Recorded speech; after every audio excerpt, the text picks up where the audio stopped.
Yo guys, good morning. Today guys is flight na natin papuntang Davao. Uwi na tayo ng Davao guys.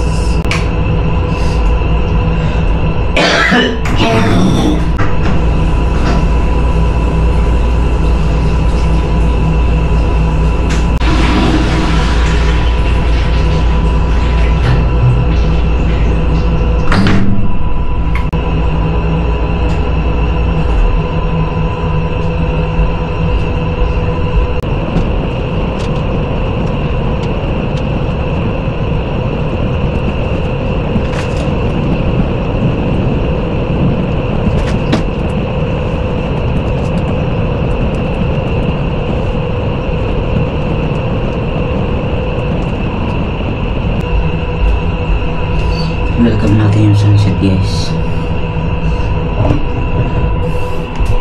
Sunset, sunrise pala. Tingnan natin yung sunrise pala. See? Bakit punta kaya tayo din? No? Wait lang, salit lang. Wait mo. Punta tayo mo.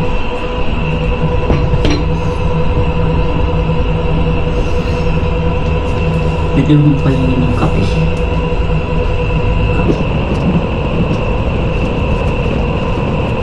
Or like we're gonna pay some hot water. Just ask the receptionist there. English daw yan. Para ka namang kano. Hindi ka namang kano.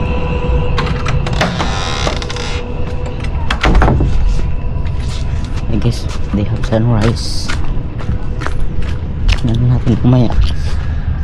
Mag-ask ko na natin kung libre ba yung mainit na tubig.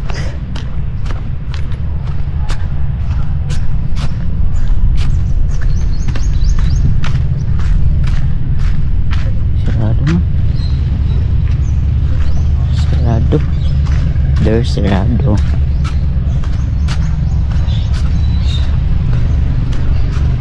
Kuha na ako naman guys. Wala, sarado guys, sarado.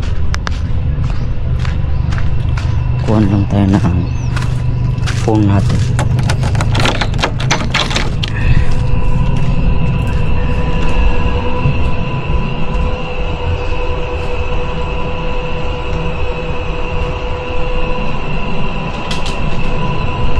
Wala tayong pang coffee.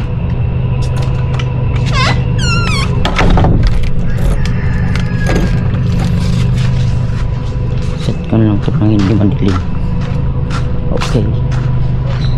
Alright.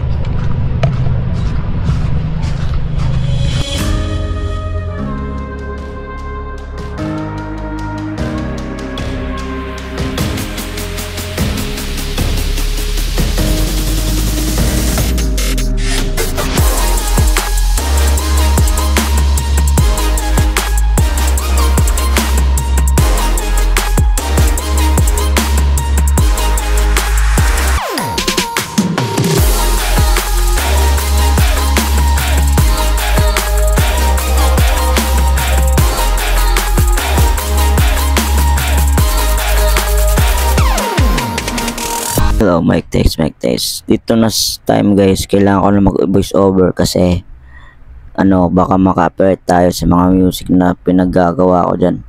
Kasi nagpapa-music kasi ako guys kanina habang umiinom ng kape. Di ko na siya pinatay. Yan guys, after kong umiinom ng kape, naligo na ako. Tapos syempre maglilinis tayo.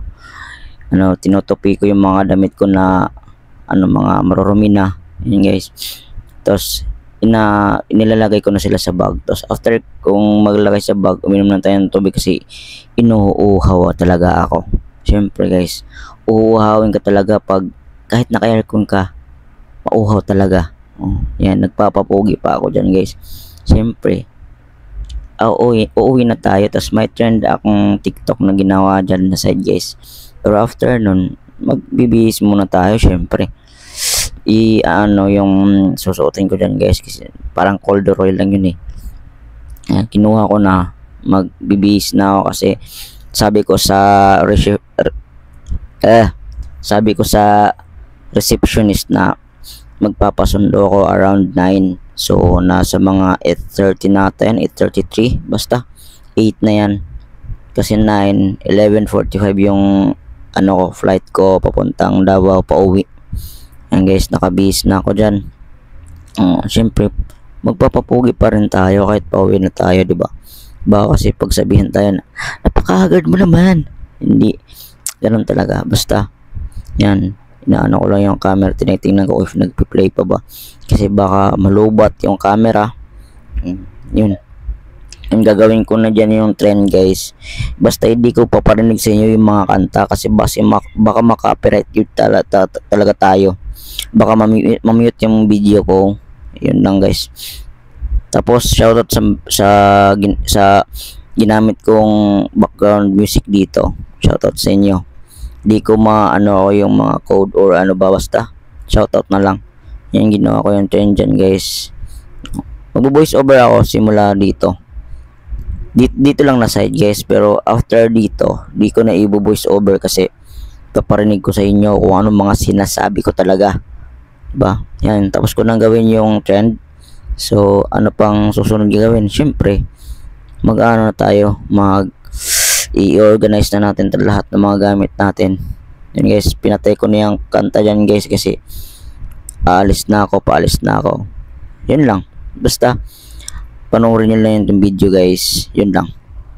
Okay, voice over ko na lang kasi wala naman akong sinasabi dyan na halos entire video ata, or may mga part na may sinabi lang talaga ako. Parang doon na sa airport may sinasabi ako, ganun. Then guys, nag-prepare na talaga ako, inorganize ko na yung mga gamit ko kasi baka may maiwan, kahit tayo na naman yung iniiwan. Bakit maghuhugot ka na naman? Basta guys, i-organize ko advance para walang maiwan talaga. Kasi mahirap na pag may maiwan kasi napakalayo pa naman from Bohol to Davao, diba?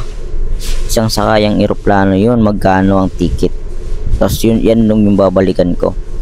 Tapos yan guys, diba sobrang tagal ko talaga dyan guys, kasi may inaano pa ako, kinuha ko pa yung sabon, toothbrush, toothpaste, nilagay ko pa sa cellophane. Maano kasi ako ng tao guys, alam nyo yun, mahirap nang maiwan yung mga gamit na kailangan talaga, yung needs talaga, gaya ng mga cellphone, charger, toothbrush, toothpaste, sabon, yung shampoo, biniling ko na yon. Yan guys. Tapos after ko guys, dumating na pala yung sundo ko. Yan yung sundo ko guys, nagbayad na lang ako kasi walang walang maghahati sa akin. Tapos malayo-layo pa naman from airport, mga 20 minutes I guess, or 20 to 10 minutes ganun yung biyahe niya. Ginanyan ko na lang siya guys kasi para makita naman ako, tsaka makita yung harapan, diba? Na-discover ko lang yan lately dun sa mga video na lang nakita ko. Napaka talaga ng pag nag-travel ka, maganda yung Insta360 talaga, travel body mo. Hindi naman ako sa ibang camera, pero sa na-experience ko lang kasi siya yung first ever camera ko talaga, except sa cellphone ko. Hindi naman yung cellphone kasi hindi siya gaya nito talaga na pwede mo siyang ikot-ikotin gamit yung app niya. Yan, nagtatanong ako kay kuya, sabi ko na malayo-layo pala tulog kuya sa daanan. Sabi ni kuya, tapos lubak-lubak pa yung daan. So yung fare talaga dito expensive talaga kasi syempre parang napakalayo sa daan, tapos walang magsusundo sa'yo. Kailangan mo mag-book or sabihan mo yung receptionist na kailangan mo magpasundo. Syempre pupuntahan ka pa, gastos gasolina pa, diba?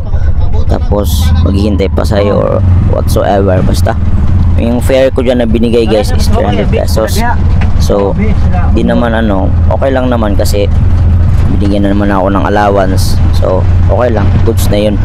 yan, papunta na akong ano dyan, yung airport.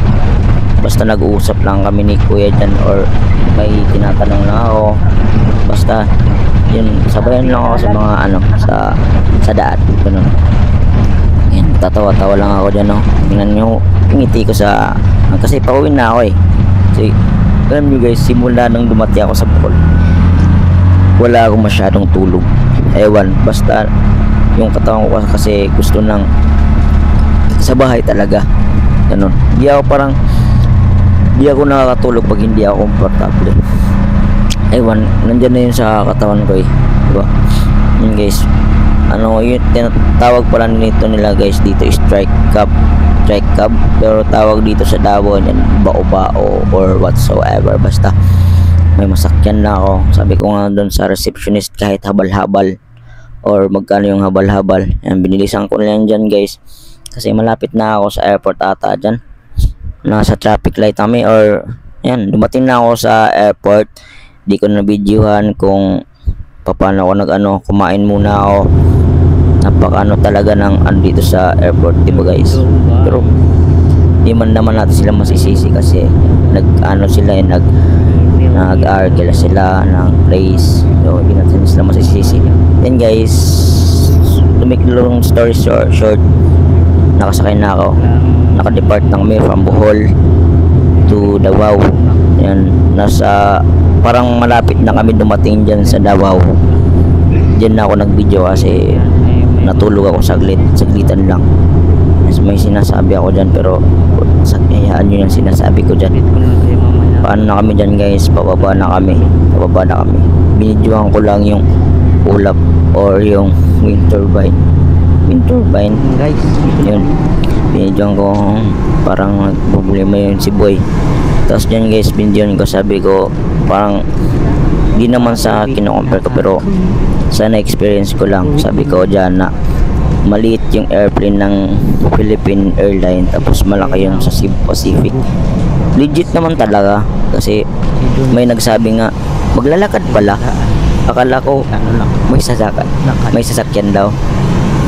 Hindi naman ganun kasi kailangan mo talaga maglakad, kailangan mo mag-effort para dumating ka sa paroroonan mo. Yun lang naman guys. Basta mag-outro na ako. Mag-outro na ninyo yung isang ko. Yun lang. Salamat. Thank you.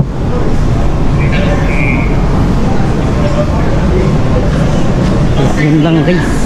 Dito na ako sa Davao. Din na ako pag nasa bahay na ako mamaya, diba? Yun guys, dito na ako sa bahay. Safe travel naman. Kaya yun lang for today's video.